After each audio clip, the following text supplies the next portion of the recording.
Are you having a hard time figuring out what to get Dad for Father's Day? Shop now at sportshistorynetwork.com/row1 and save 15% off your order when you check out Row 1 Brand's Vintage Sports Pictorium Gallery. They have America's best sports art.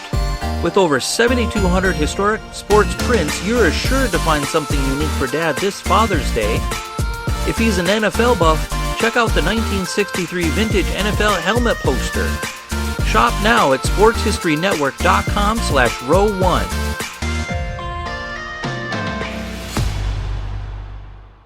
This podcast is part of the Sports History Network, your headquarters for the yesteryear of your favorite sport. You can learn more at sportshistorynetwork.com.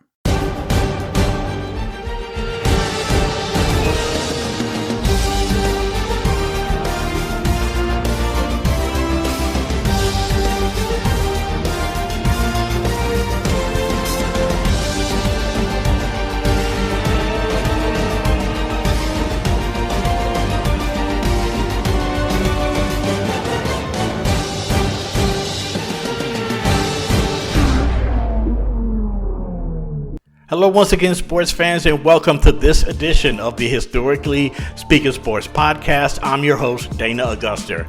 And just a reminder that if you like what you hear here and what you check out, please give us a shout out or hit the subscribe button wherever you listen to podcasts. We really appreciate it here. And on today's episode, we're going to be continuing our discussion on the 75 greatest players in NBA history as voted on by the fans, by media, by former players and coaches. And joining me in that discussion once again is Mark Boutte and Charles Combs. As we talked about in our last episode, we talked about the guards that made the list. Now in this episode, we're going to pay attention to the guys that's on the front line, the forwards and the centers that made the list, and most notably some that didn't make the list. And we got into discussions on quite a few of them that were both deservedly on the list and some not deservingly on the list, and vice versa. And just sit back, relax, and enjoy the show. I really had a great time talking with these guys. These guys are very knowledgeable NBA fans. Not only knowledgeable and passionate about their teams and their favorite players, but also passionate about the history of the game. So I really appreciated those guys sitting in with me on this past episode. And sit back, relax, and check it out. You're listening to the Historically Speaking Sports Podcast right here on the Sports History Network. The Pigskin Tales Podcast is all about the lesser-known pro football players. Yes, there are stories about the ones we know, like Brad Tarkenton and Harold Red Grange. But have you ever heard of Ernie Nevers? How about Dave Osborne or even Grady Alderman? These men created their own path to the NFL. How did they do it? Listen to the Pigskin Tales Podcast, now streaming on your favorite music platform. Go to pigskintales.com.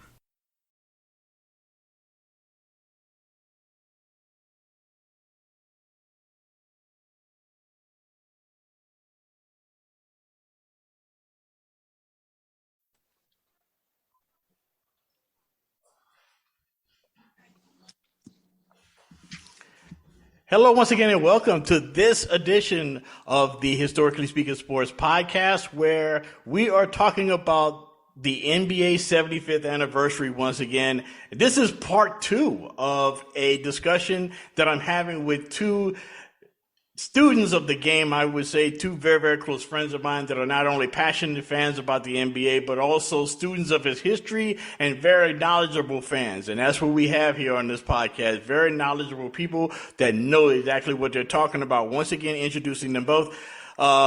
Two very close friends of mine, Charles Combs and Mark Boutte, both of them coming in. And tonight, on our last edition, on our last podcast, our last show, we talked about the guards that were part of the 75th anniversary team.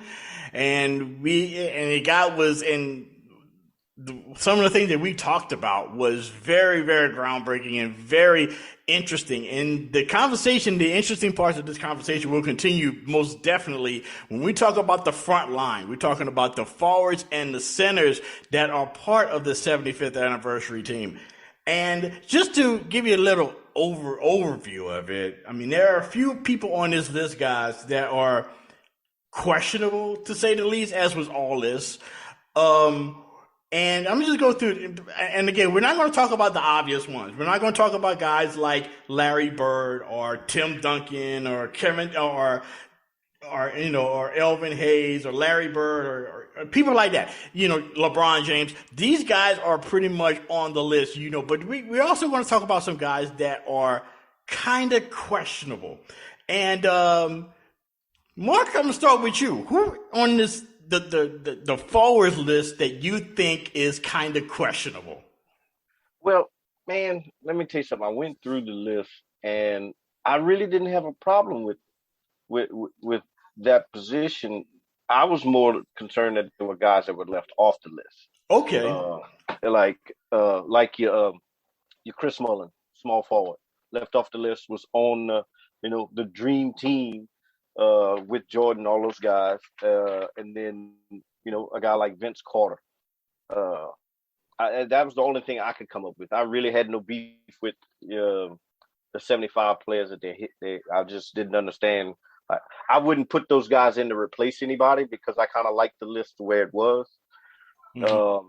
Only because in recent years, it seems like everybody, your power forwards play more like small forwards. Right. Which is why a lot of what you see in the NBA as far as rebounding is horrible. All right.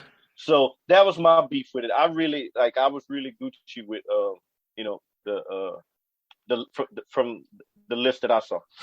Right. And you said, I agree with you with Chris Mullin. I definitely agree with you. I totally forgot about Vince Carter. I'm going to be honest. I forgot about Vince Carter. And he's very deserving to be on the list. I have, like I said before, there's one player that's on this list, and I think that Charles is going to agree with me on this. The one player that's on this list that I don't think that should be on the list is Anthony Davis.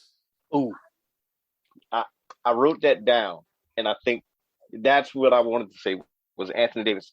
Way too soon for him to be on that list, the injuries and everything. And with Anthony Davis, as great as he was, with the Pelicans, injuries have been a problem as well as inconsistent play. He has his problems. He had issues with injuries, especially to his legs, and it also, his inconsistent play, especially with LeBron and the Lakers, trying to acclimate himself to play with LeBron and things like that. That might be his biggest deal. There are several others, a couple more that's on the list that I question, but I can see that they could be on the list. One is Carmelo Anthony. And that's one, and the other one is Kevin Durant. But he's on the list, and I can see why he's on the list, but I kind of at times could question it, Chuck, I'm going to let you chime in because we haven't had a chance to hear from you yet. Are there any guys that's on the list that shouldn't be on the list, or who would you think that should be placed on the list that's not there? Well, you know me, I definitely have a couple of problems. One glaring problem and another possible, and I want to follow Mark's approach in terms of also some people that were left off the list, and you're just like, I just don't know. Now, you kind of stole my thunder right there at the end, Dana. Carmelo Anthony, in my opinion, definitely should not be on the list. Absolutely not. Unequivocally not. You know what I mean? Because he's just a player, like Mark alluded to in the last episode, where if you look at the numbers, you're like, wow, great numbers. But if you watch the games, it's kind of like, it's kind of like he just doesn't do anything conducive to winning. Like, for example, you know what I mean? I've seen many games where, okay, they're down 2 in the fourth, and they need a stop in order to get the ball back and possibly tie the game. Ball comes off the rim, they get to stop. 50-50 ball. He always finds a way to not get it every single time. Just those plays that don't necessarily show up in the stat sheet, but you got to make those plays if you want to win games and conversely win championships. Now, as far as his replacement is concerned, I have 4 names. And I forgot about Chris Mullin because I assumed that he was on the original 50 since he was on the Dream Team. But I got my 2 front runners, Adrian Dantley, Bernard King, and I know he had the knee injury and all of that, but the man averaged 42 a game with the flu against the Pistons, and he took the World 1983, the Eastern Conference semifinals in 83. Yep, I remember that. It took him 7 the year Bird and Parrish and McHale won the championship over Magic and Kareem. He took them 7 games with the Knicks, and his next best player was. So that was 84. You were 84. Yeah. Excuse me, I was 84. Not 83, it was 84. Go ahead. And then also a couple of cats I want to show some love to is Tracy McGrady and Alex English as well. Now, both of you brought up Vince Carter.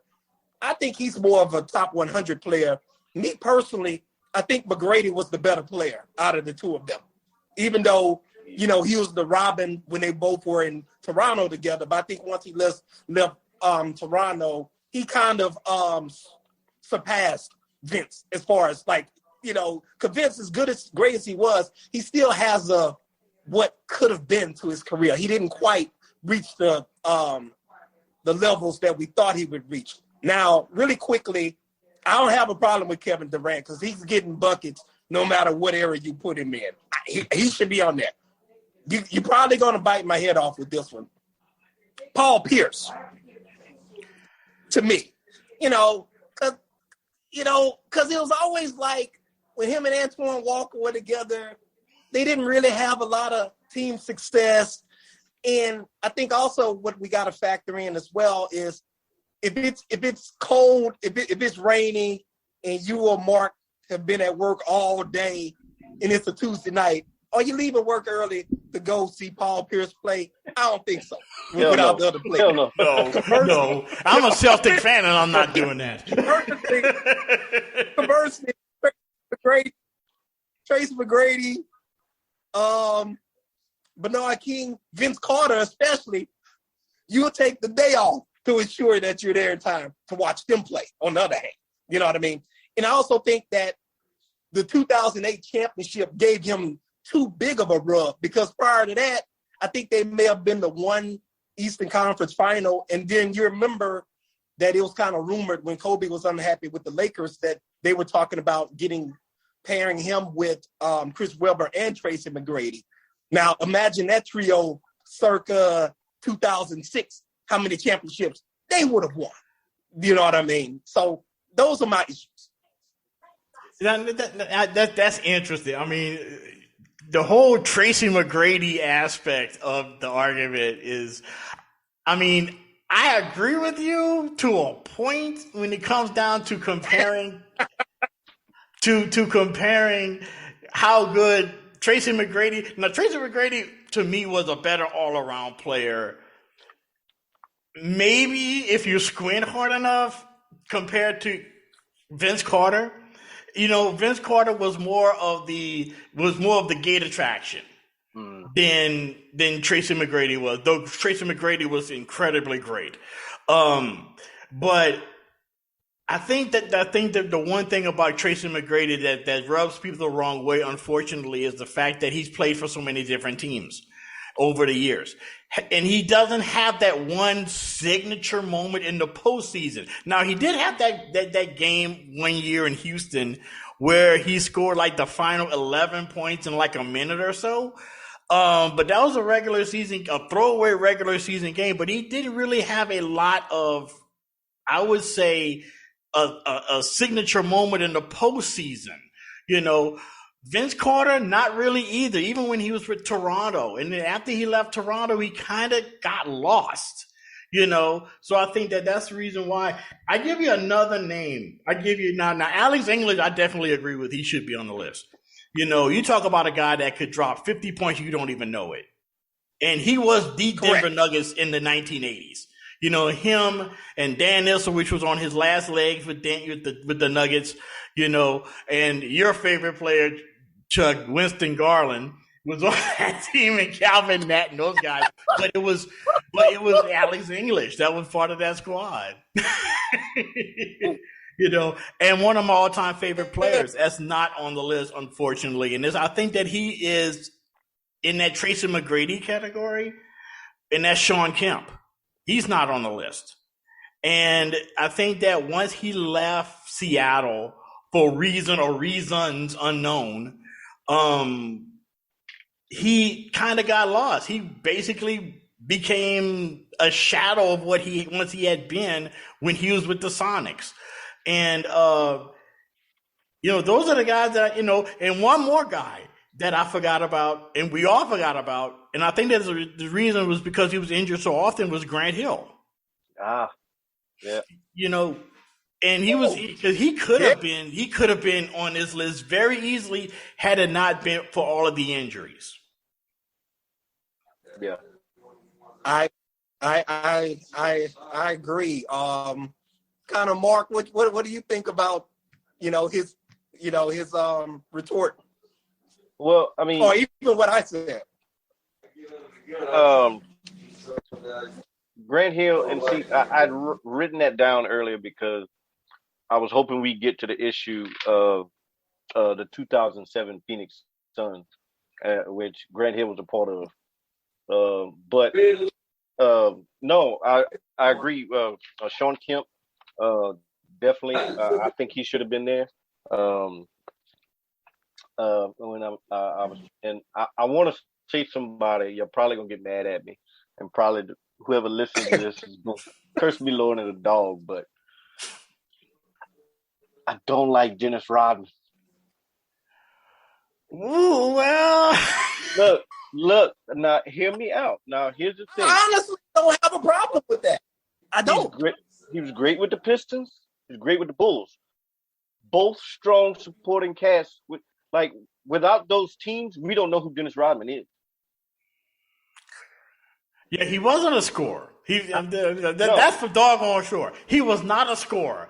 He was a defensive. You know, he was the guy that you put on your best on the opposing team's best player. You put Dennis Rodman on them. Well, if you think about it, it's you know, we all went through it as kids when we played basketball, and you had that one kid who thought he was playing football.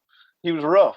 He couldn't shoot, but you put him on there, he could play D. He'd probably foul out. But I really didn't like Dennis Rodman on the list. That's interesting. Now, I don't have a problem with it because now I think we need to even emphasize this even more. You know, like not being a scorer, I think that applies to players to like, you know, Michael Cooper and Bobby Jones. You know, they're known as defensive players, but they can still get you bigger points. Whereas Dennis Rodman he getting to a game. You know, like, come on, man. You gotta get more in the bucket a game. How many darn rebounds you get? You gotta get me more in the bucket. You gotta get me more in the bucket a game. Now, I completely disagree with you guys about Sean Kemp. I just think you can't get sent home in back-to-back postseasons by Brian Stiff and Anthony Peeler. You just can't. You know, you can't. You know what I mean? I think he's top 100, but I you know, I just you know, have a problem with that. And then to bolster my Tracy McGrady argument, he was up 3-1 on the Pistons, who went on to win the championship with Darryl Armstrong running the point. Right. Won 3 games with that scrub. You know, so right. And I like Darryl Armstrong, but come on, you know.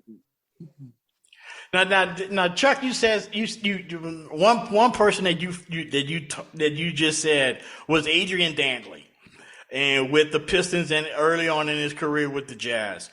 People kind of forget how good he was. You know, I'm more along the lines of him being top 100. Yeah, I mean, he's not 75, but he's definitely top 100. You know, if you extend the list out for the extra 25, he's on that list. But people forget how good he really was. You know, Bernard King is another one. those two guys, you think of the Knicks of the 80s pre Patrick Ewing. He was the Knicks.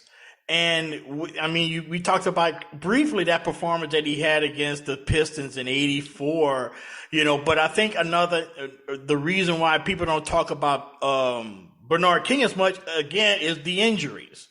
The injuries were a major part of his. He was still great whenever he was healthy. He was great, but as far as him being, that's another one that's in the extended 20, the extended top 100, you could say. But yeah, the ones that I have that were, in my opinion, honorable mention: Alex English, Sean Kemp, Chris Mullin, Grant Hill, Vince Carter, and Bernard King. Those are the guys that definitely were an honorable mention that you should be at least mentioned. You talk about some guys on the list, now we're going to go kind of new school on this.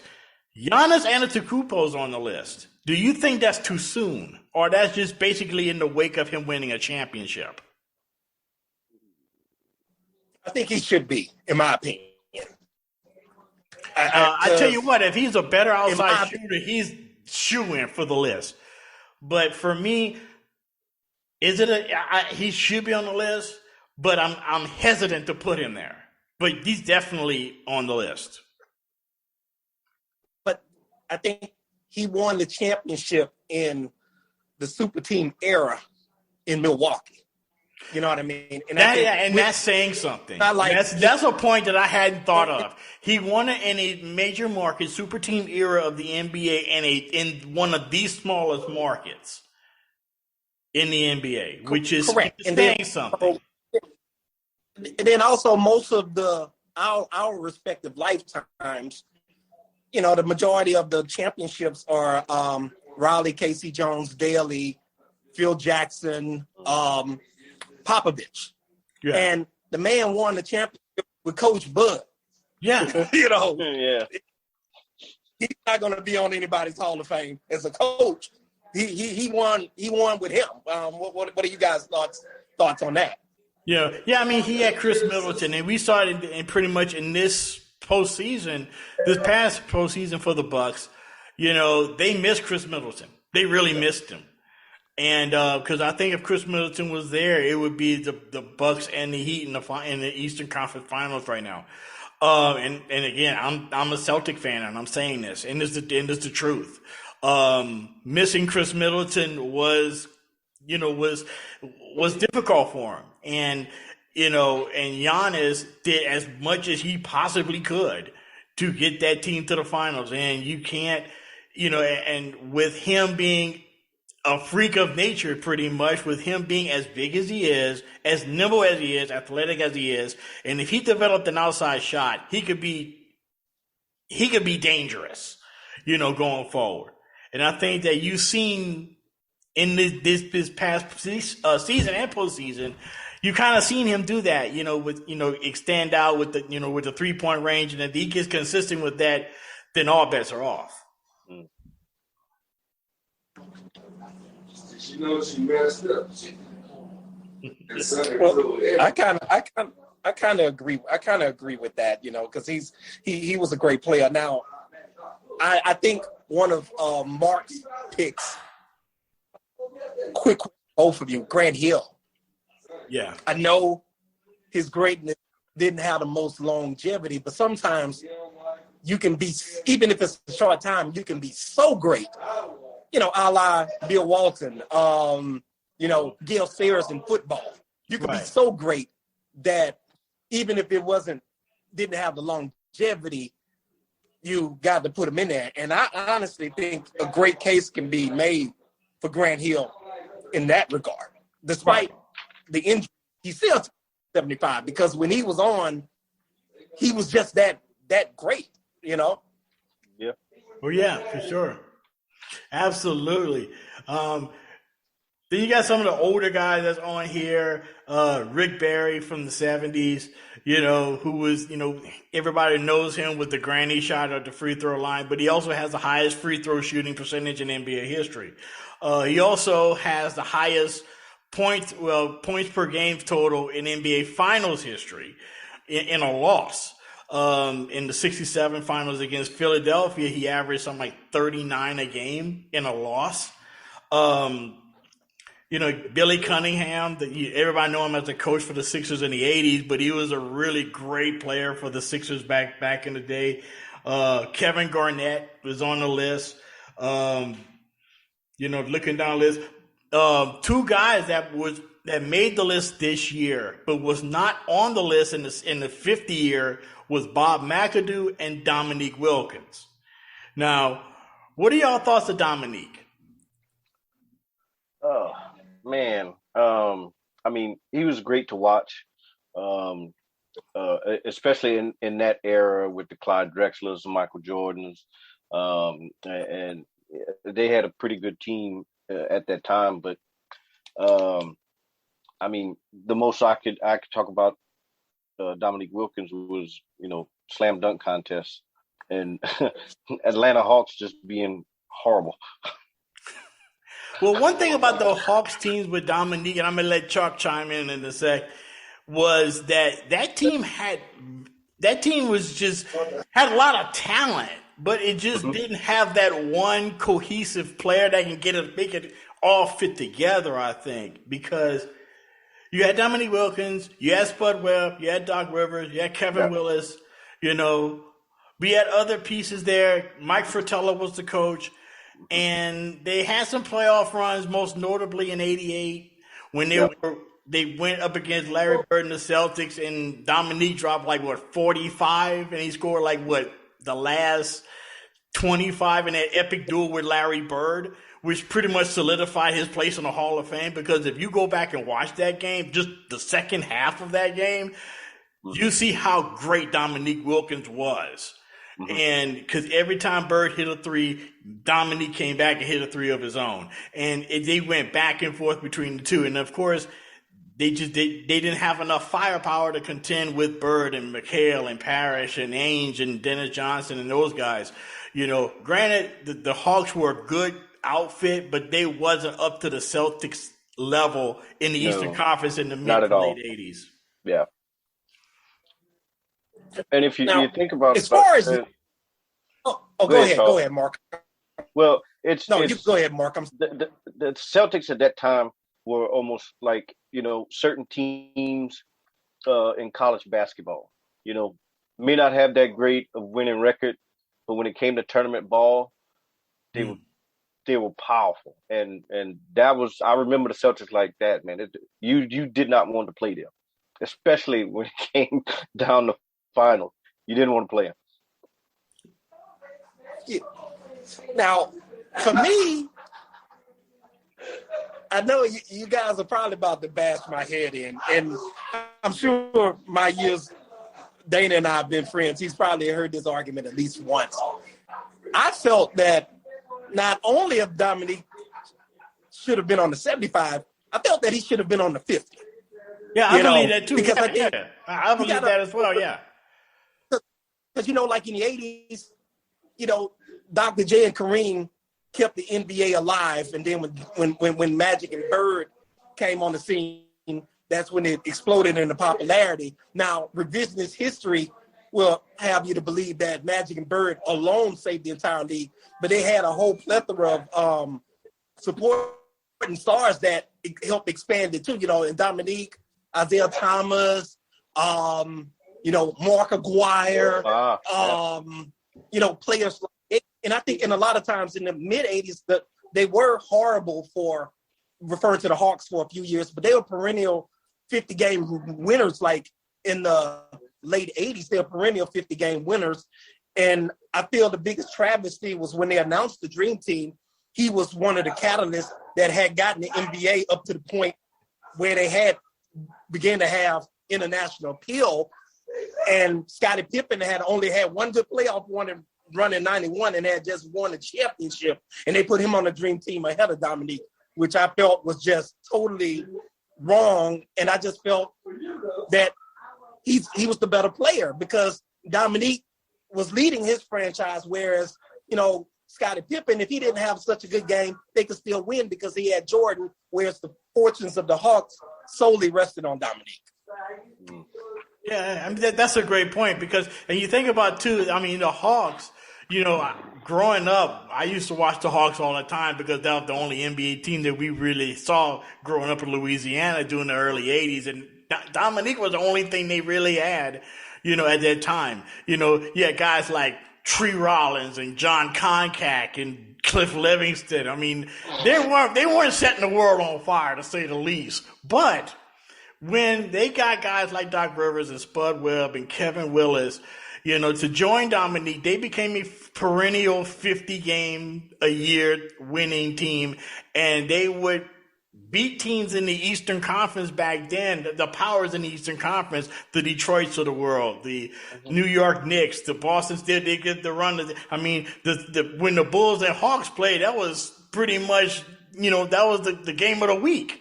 With those guys, when Dominique going up against Michael Jordan, that was the game of the week back in the day. And and Dominique finally making the list, I think is kind of justified.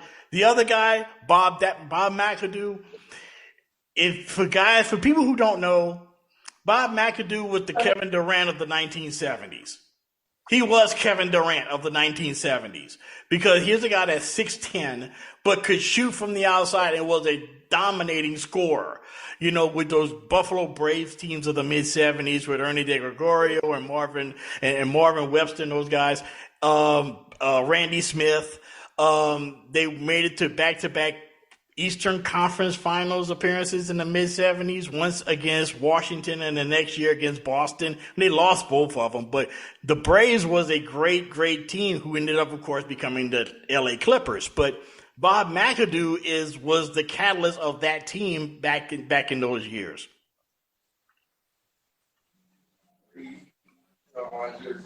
Before we move on to centers, gentlemen, do we have any other arguments or anything else that we want to add before we turn the page from the forwards?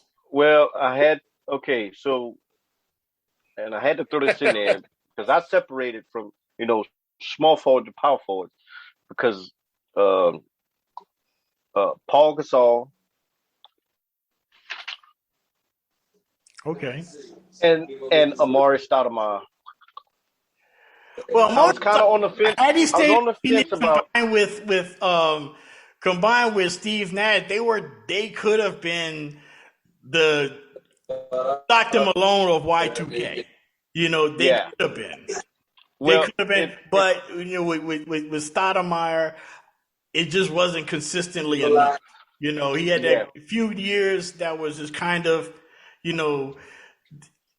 that were really all-star laden team, but the problem with the Suns was that they just couldn't advance in the playoffs far enough.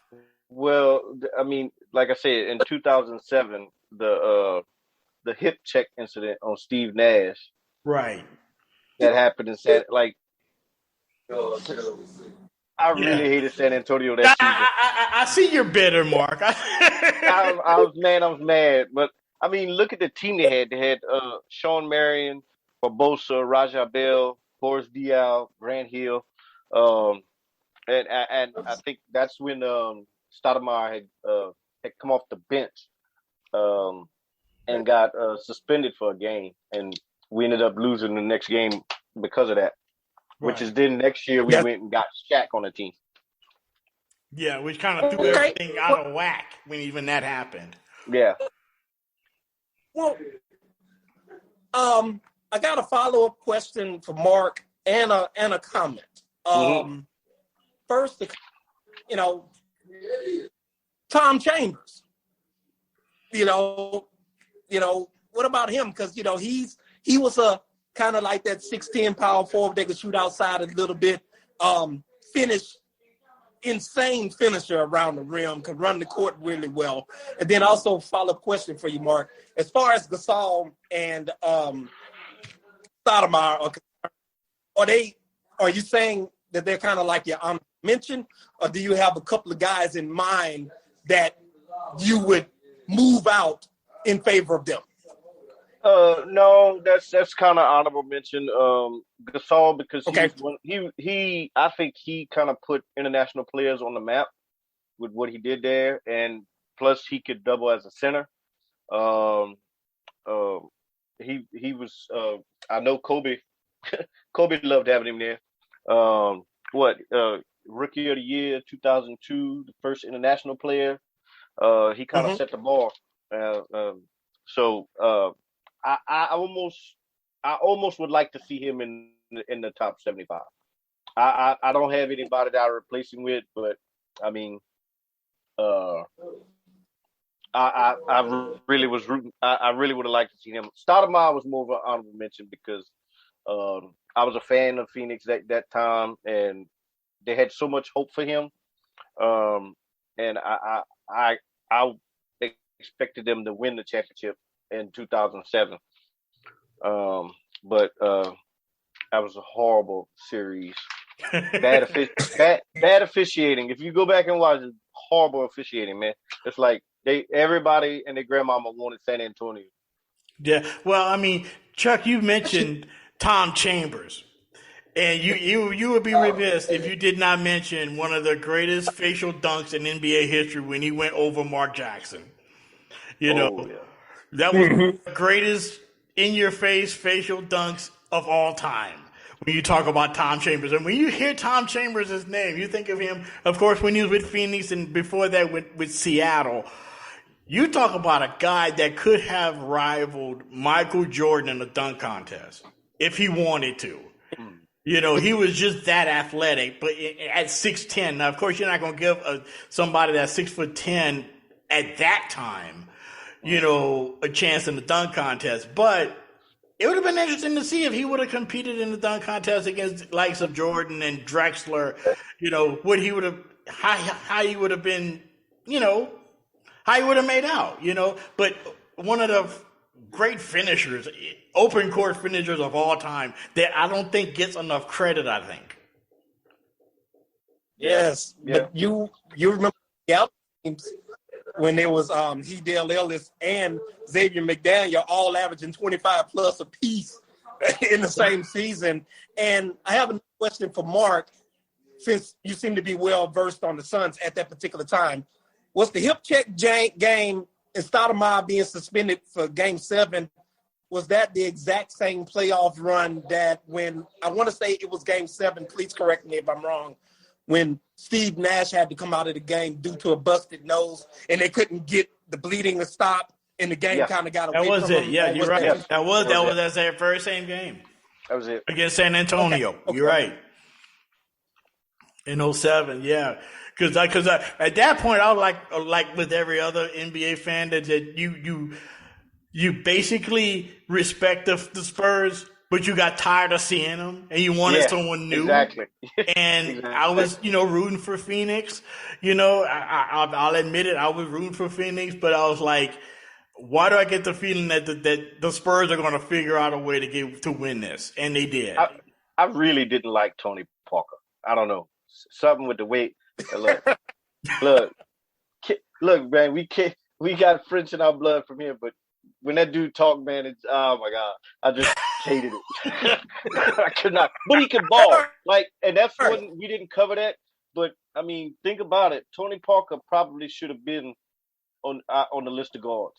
Yeah, so I couldn't stand him. Another great one. Yeah, couldn't stand him. Hated but it was like every time you saw him play, it's like, oh my God, somebody just take him out the game. He's a torture boy. Oh God, he was amazing, bro. But you love to hate him. Okay, now, fellas, we're gonna move on to the centers. Now, from what I looked at as far as the centers is concerned, and guys, y'all may have some questions about it. I really don't. The only question is that a lot of people saying that Dwight Howard should have faded. I know we touched on this a little bit in our last conversation, but I wanted to go more in depth on this one about Dwight Howard. Do you think that as Dwight Howard early in his career, what he did, with Orlando, winning the dunk contest, winning, going to the NBA Finals with a very substandard Orlando Magic team in 2010, do you think that the way that the last part of his career has made people unfairly judge Dwight Howard? I think so, because I have. I mean, I'll be the first to admit it. I was like, looking at, and you don't want to be that kind of guy to take into account what's going on in his personal life and put that into what he's doing in basketball. But I mean, I'm just going to be honest with you. I'm first to say that, I'm judging him unfairly, me. Mm-hmm. I don't know. How about you, Charles? I don't think I was, because I was one of those people that have always felt that he was kind of criminally underrated because, they started, he kind of, which was his own fault, he began to get this kind of label of being kind of aloof and not as passionate about winning and being the best he could possibly be as he should have been. But with that being said, I still think that, to your point, they kind of went overboard with it, and everyone seems like he was like this kind of underachieving scrub, when in Orlando, the guy was a monster. Now, with that being said, as far as the centers themselves are concerned, I can't see a way that you can put him in there. But, referencing back to our previous discussion, I just felt he should have had Anthony Davis's spot. Yeah. I agree with that. I do agree with that. I mean, you look at the guys on the list. I mean, we're gonna kind of segue from San Antonio, and David Robinson's on the list. Okay, before David Robinson got teamed up with Tim Duncan in San Antonio, the word that you kept hearing about the Spurs in the '90s, led by David Robinson, was that team was soft. Okay. Mm-hmm. And a lot of times, a lot of the criticism that we label on teams, fairly or unfairly, get placed upon the star player. You had David Robinson, you had Sean Elliott on that team. Do you think that David Robinson was unfairly labeled as a soft player because of the Spurs' inability to win big games in the finals in the playoffs during the 1990s? It just felt like, regardless, and I can't just put this on the Spurs, my thought is the West lacked the physicality that teams in the Eastern Conference did. I mean, right. You had a lot of, the Celtics, the Pistons, the Bulls, you had a lot more physical teams in the East than in the West. I can't think of one in that era that was really played physical basketball, and I think that's kind of why it fell upon the Spurs then, and with David Robinson. Yeah, you think about the West back then. The only physical team, if you squint hard enough, which is a term I like to use, if you squint hard enough, maybe the Jazz might have been a more physical team, or could have been as physical as those teams in the Eastern Conference, like the Bulls, like back then the Heat, or the Pacers, or the Knicks for sure. They were a very physical team, dirty, borderline dirty, but still physical.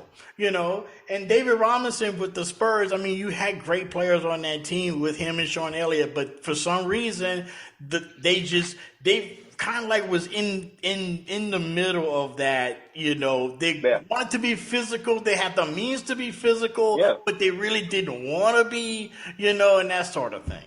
Well, and back then, look at teams like Golden State.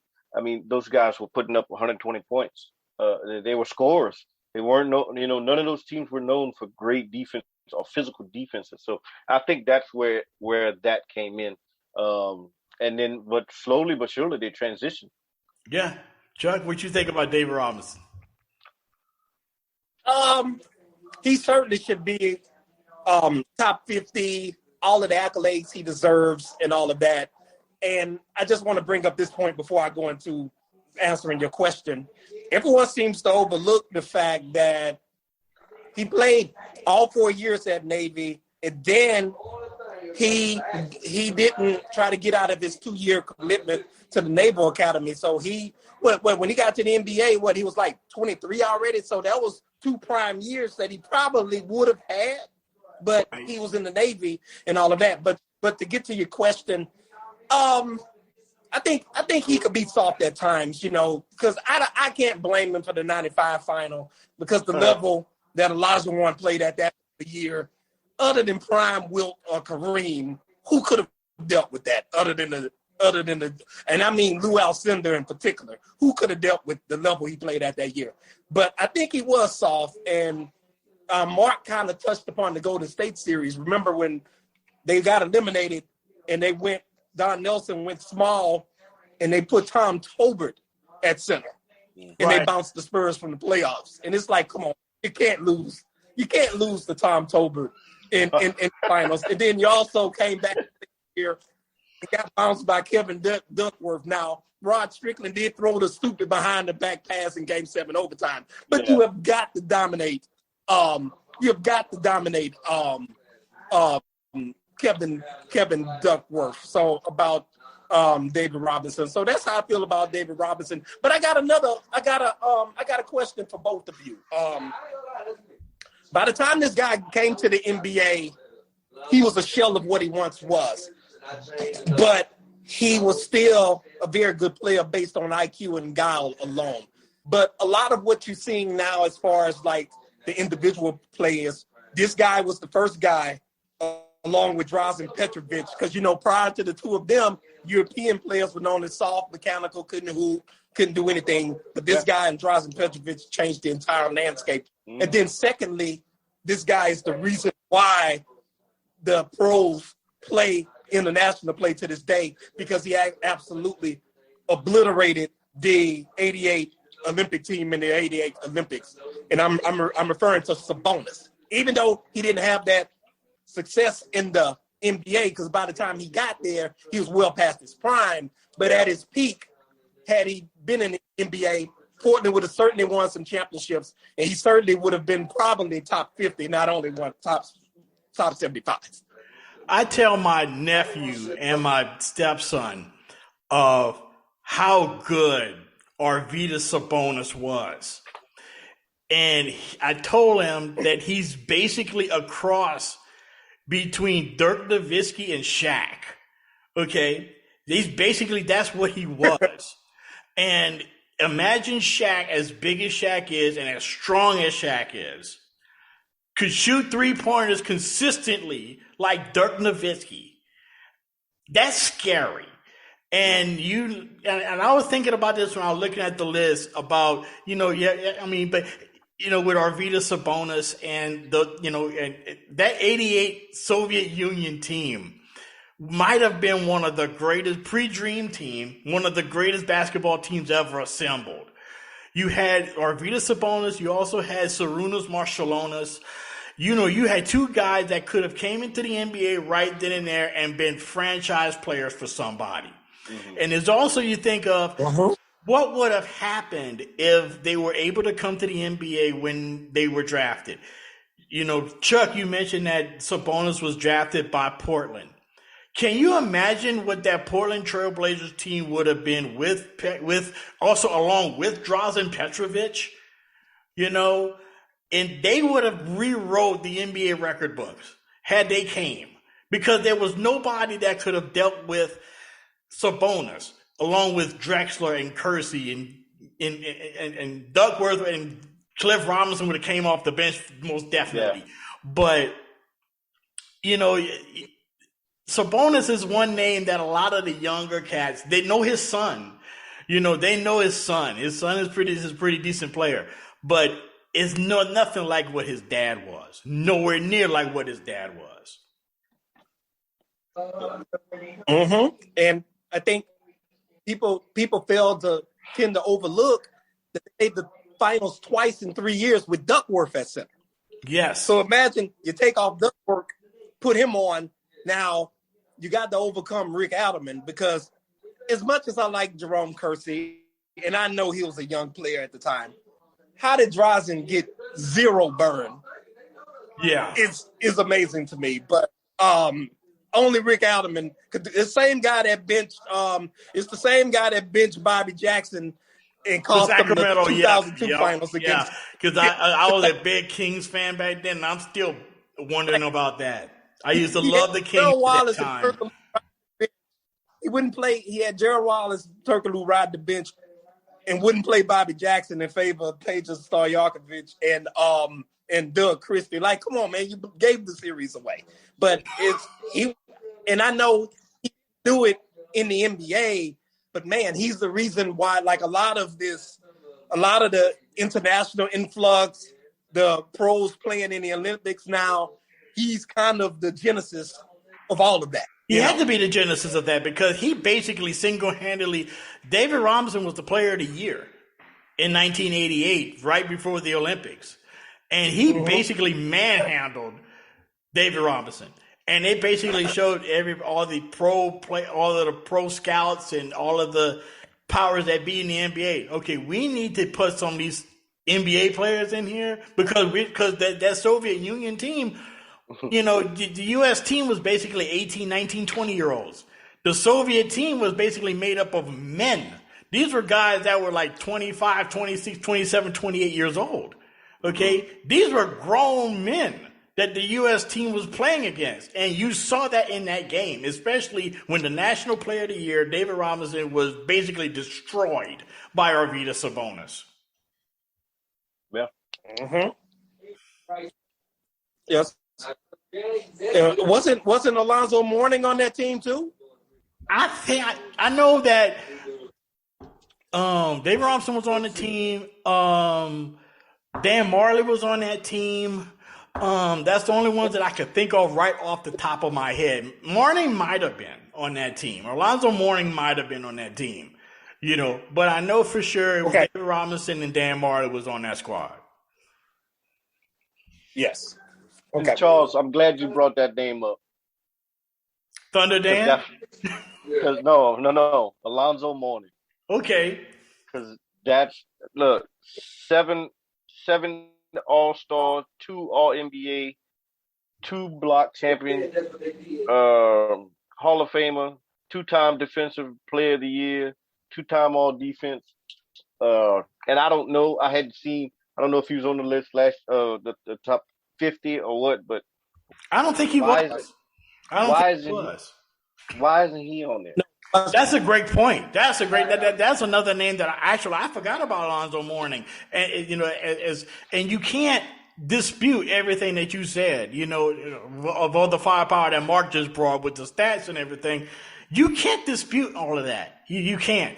People forget that he hit the game-winning shot for the Hornets' first ever postseason win when they beat the Celtics. He hit the game winner over Robert Parrish, who's on the list.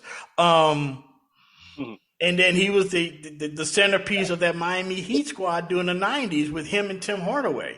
So he was the centerpiece of 2 very, very good teams during the decade of the 1990s. And you wonder, okay, why isn't he on the list? I mean, he finally won a championship toward the end with the Miami Heat, which was well deserved, because he played for so long, and it was very, very well deserved for that. But at the same time, you wonder why he's not on the list, and that's very interesting. Yeah, I don't. Go ahead, Charles. No, you go ahead. Well, I had a question, but you go ahead first. Well, it's like you're saying, man. I just it's hard to understand this list. What are they looking at? Are they looking at body of work? Or that's why we're talking about Guinness. Is he there too early? And some guys that Charles thinks Dwight Howard. I'd like to know who came up with this list. Okay, now. Pair of questions then. First, regarding Mourning, do you guys think that his kidney issue, because like smack dab in the middle of his prime, he had the kidney issue, which kind of cost basically his prime. Did that kind of cost him first? And then secondly, now Dwight versus Mourning, toss up. But okay, if he should be on the list, if morning should be, who would we remove? Would you Wes Unseld? No, Dave Cowens? absolutely not. You cannot eliminate Wes Unseld. You can't do that. Nah. The only one on the list possibly that you could eliminate from the centers is maybe Dave Cowens. Maybe. He won championships in the 70s with the Celtics, and he was the centerpiece of the Celtics 70s squad championship teams. But he basically, midway through his career, in the middle of his prime, retired. Yeah. Unexpectedly just retired. Okay? And no one knew why. He just said, you know what, I had enough and left. And because he still had years left in his prime, because he could have theoretically played with Bird in the early 80s, theoretically. But Dave Cowens is maybe the one that you kind of could take off the list, maybe, But all the others, you can't take off Nate Thurman. No, you can't. You can't take off Nate Thurman because there's another center that not a lot of people know about. He was the first player ever to record a quadruple double in a game. Okay, he had double digits in points, rebounds, assists, and block shots in one game, which is incredible.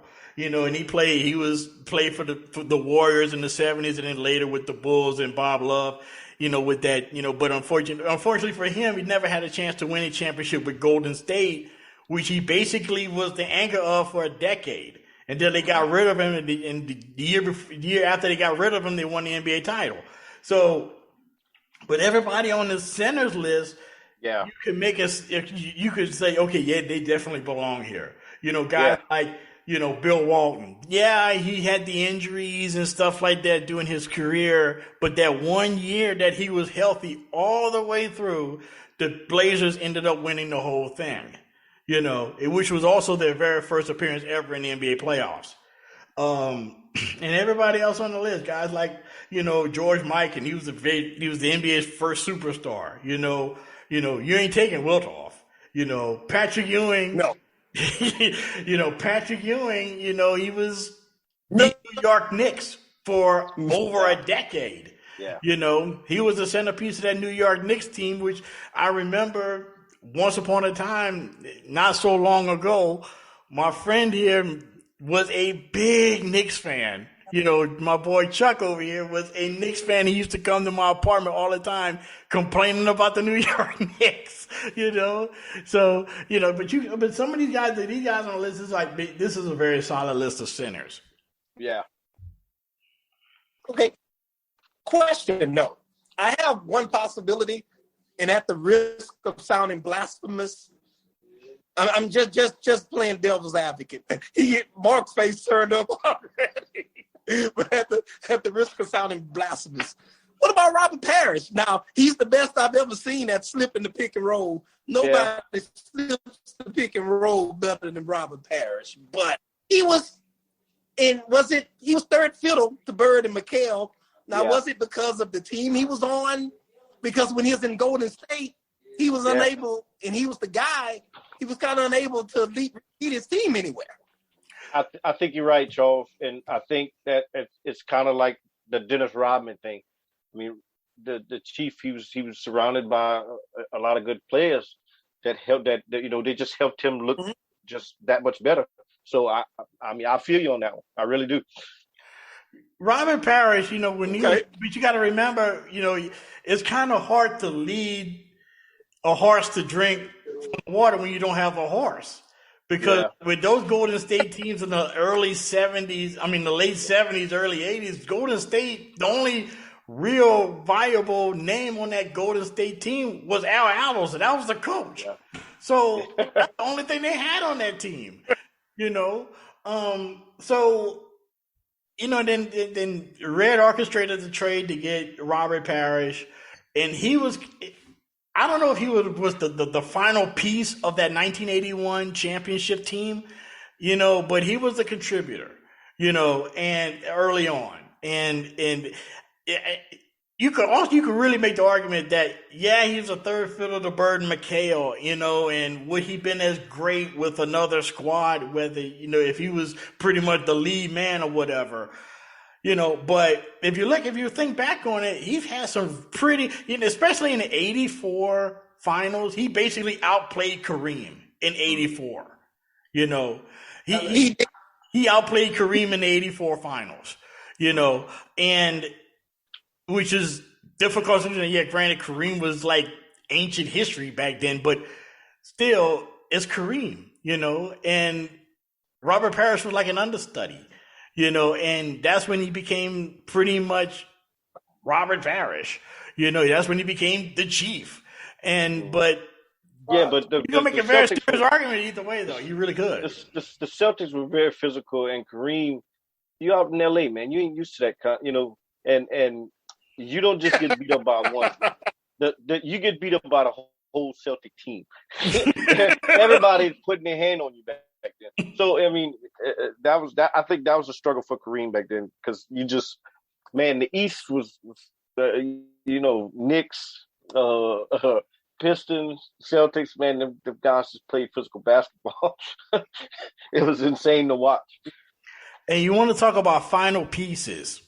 The ultimate final piece of any championship team ever was Moses Malone with the 76ers. That was the ultimate final piece, because you had the full 76ers, because prior to Moses Malone arriving in Philly, that was the 76ers was the very first team that I actually rooted for, because Dr. J was on the team, and, I was a big Dr. J fan. And Moses Malone and before Moses showed up from Houston, they were a team that would always get to the finals or the Eastern Conference Finals. They couldn't get past Bird. But when they finally got past Bird against the Lakers, they would lose. And it seemed like they would lose. They lost in 77 to Portland. They lost back-to-back years in the playoffs to Washington. Then they finally make it against Magic his rookie year, and they lost. They lost again in 81 to Bird. They lost in 82 to Magic again. But when they got Moses in 83, everything changed. That was one of the greatest postseason runs in NBA history when they got Moses Malone. Now, granted, they didn't sweep their way through the finals. It actually was full, and then they lost 2 games. I think it was in the conference semifinals, I think, to Milwaukee, I think. If I'm not mistaken, No. You could check. Who was it? Not to cut you off, but they swept the first 2 rounds, and they were up 3-1 on the Bucks in the conference finals. That's right. That's but right. Lost game 4, and then closed them out in game 5. 12-1. Okay, so. But with that Sixers squad in '83, there's no team, and Moses was the ultimate centerpiece of that. And people forget that he led the Rockets to the finals in '81. That's another team that had no business being in the finals. With Dale Harris as coach, you got Calvin Murphy on that team, Robert Reed, Chris Dunleavy Sr. They had no business being in the final coming out of the West. But then the Western Conference that year was very suspect, because the Rockets had beat Kansas City, the Kings, in the conference final. What the hell was that? Yeah.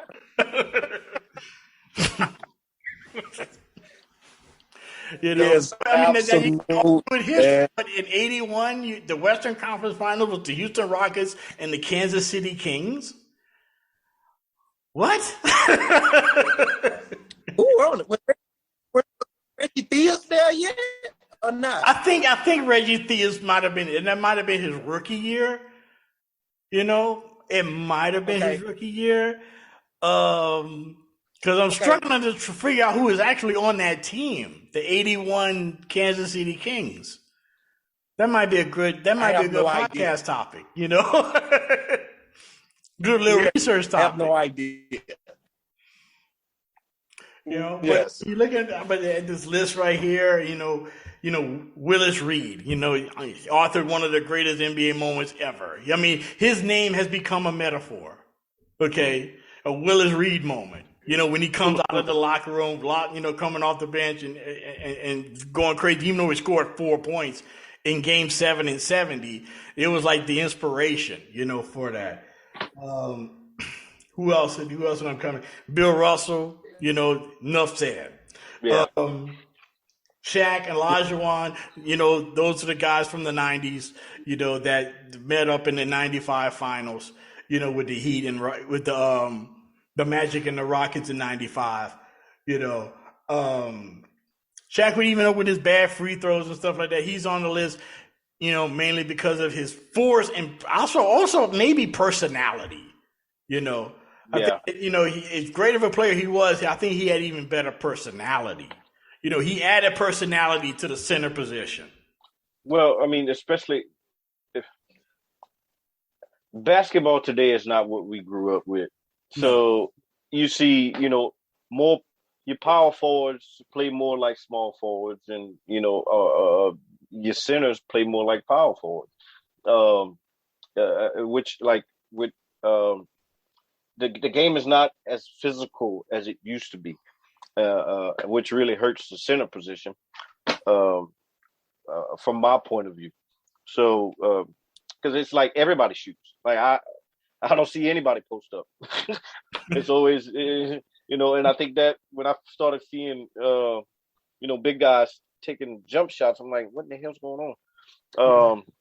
So that it's the like, I think from this list, that's like what you said. The centers on this list need to be on this list, and that position is forever changing. It's not what it used to be.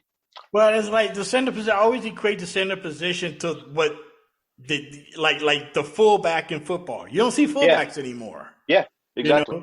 Because the evolution of the game has pretty much eliminated that position. And I think that basketball, thanks to teams like the Golden State Warriors, are playing something called positionless basketball, which I think is just a fad now. Personally, I could be wrong, but I think it's just a fad where it's just that you playing like positionless basketball. There is no set position for anybody. You just got 5 guys on the court playing whatever. And I don't think it's going to last. I think that's just that's just the type of team that they have. But I don't think that's going to last long. No, not if. I mean, if the game changes, you got a lot of big kids coming out of college that's got some size to them. So I don't know. I think the advantage is it has been working for Golden State until somebody's going to come along and figure out a way to stop it. Right. Charles, anything to add? I can see that, but the big men are just so inept. It would have to be like a truly dominant big man, like someone that's capable of being on this list to come along. Yeah. And and I don't kind of Mark's point. I don't necessarily. I used to could name the entire starting 5 of the entire SEC, Big Ten, ACC, Pac-10. Yeah. Now I can't name 5 college players if my life depended on it. So I'm speaking from a point of pure ignorance in the literal sense of the word. I don't see any big men coming along that would force teams to play that way. And and to you guys' point, I'm trying to remember which series it was. It may have been the Golden State series or Dallas versus – no, it's Dallas versus Phoenix. They had multiple guys that had 5 fouls, and they weren't attacking it inside. They were still just jacking up threes, not trying to draw the 6th foul and things like that, because the way that the game is played is completely in some way, is it evolution, I guess, in terms of size, but from a strategical standpoint, has it devolved? Instead, who knows? Got a point. Yeah, no, seriously. Yeah, I question it sometimes when I watch the games, man. It's and maybe like you said, it's just our own ignorance of our age. It's changed so much. It's what we used to seeing on the screen is not happening. And I think there's big guys coming in. I just don't think the physicality to be able to play, like a Bill Lambier or those older guys that used to play the game and played it well. So because you see all these guys have size to them nowadays. I mean, Guinness is a huge guy, but I think it's just the physicality to actually be able to set up in the post and be able to play physical. That is not there anymore. Yeah, I think that the game is taking a step evolutionary into a direction that I see that we're not recognizing.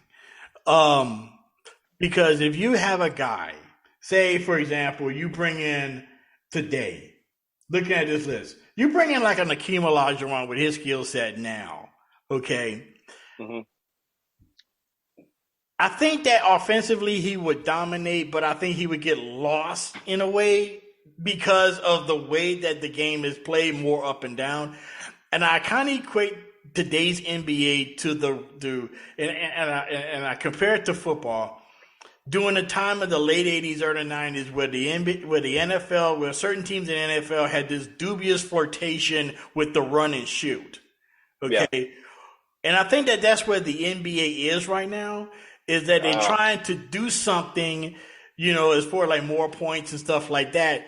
And as you all know, if you run the run and shoot, it's a great offense until you get inside the 20. Then it's useless.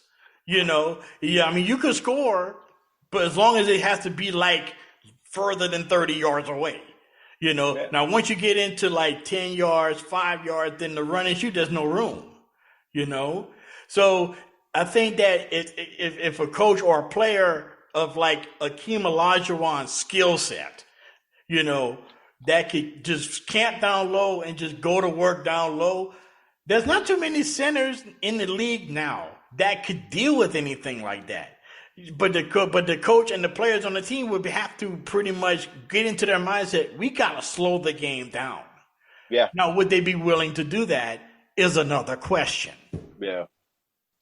Yeah, it's it's all about points and stuff, man. But I don't know. I'm a student of the old game, man. I'm getting used to this all of us are. That's why we're all here.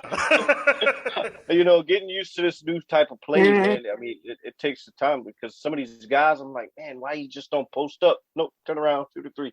I'm like, okay, I get it, but you could have got 3 points from a foul in 2 shots.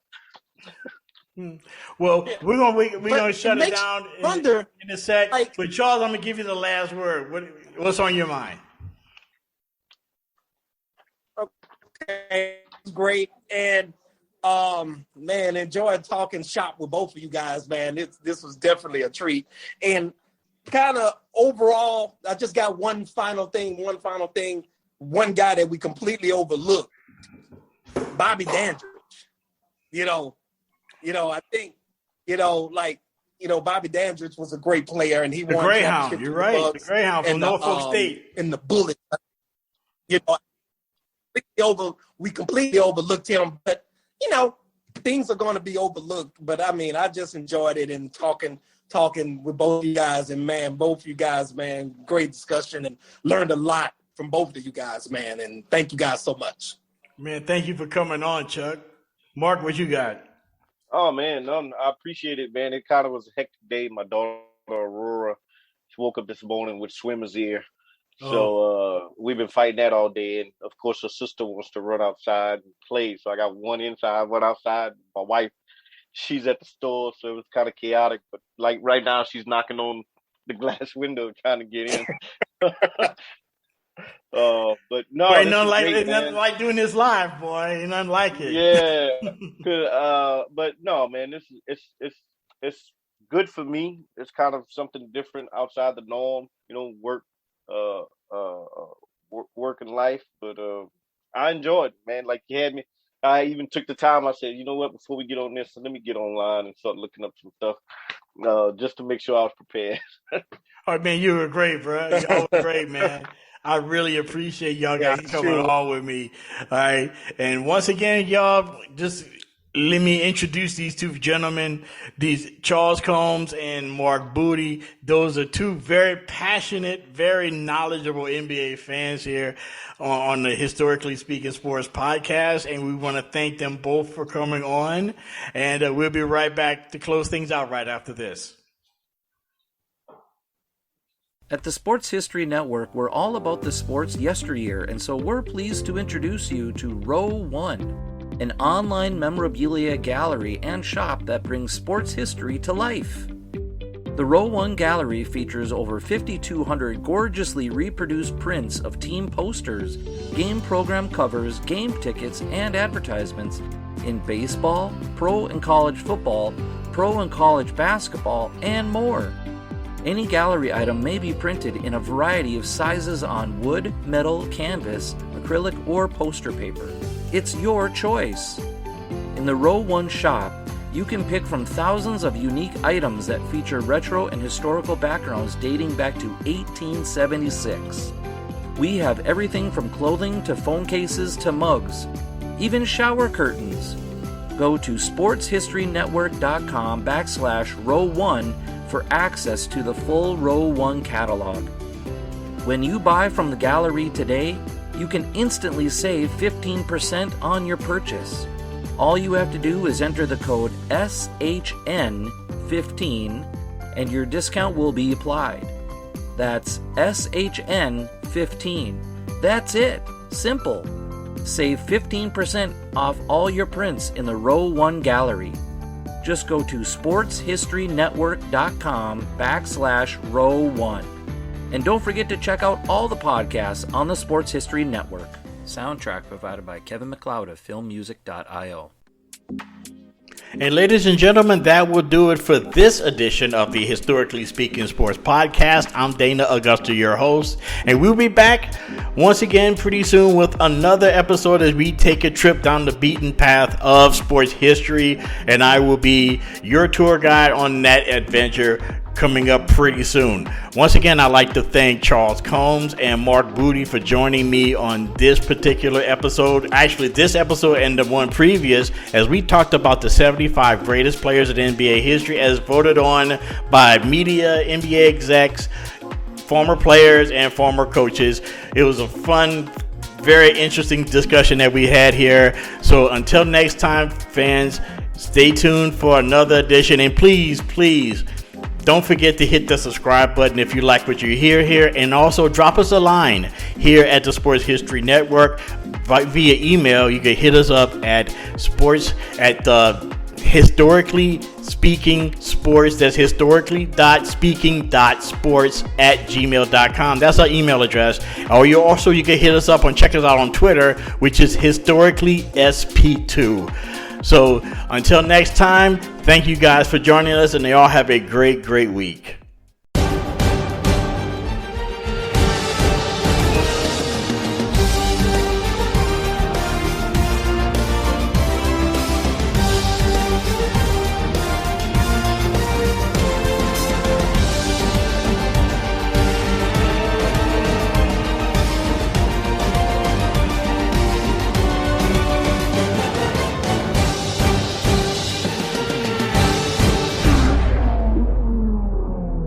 At the Sports History Network, we're all about sports yesteryear, and so we're so pleased to introduce you to Row One, an online memorabilia gallery and shop that brings your sports history to life anywhere. The Row One gallery includes over 5,200 gorgeously reproduced prints of team posters, game program covers, game tickets, advertisements, and more in baseball, pro and college football, pro and college basketball, and more. And any gallery item may be printed in a variety of sizes on wood, metal, canvas, acrylic, or poster paper. And in Row One shop, check out the thousands more of unique items with the retro and historical designs dating back to 1876, including t-shirts, long sleeve shirts, phone cases, mugs, blankets, pillows, towels, and even shower curtains. Go to sportshistorynetwork.com, ROW1, for access to the full Row One catalog and for gallery prints and gift items, plus get a 15% discount off all prints on the Row One Pictorum Gallery with coupon code SHN15. Follow the link on the show notes.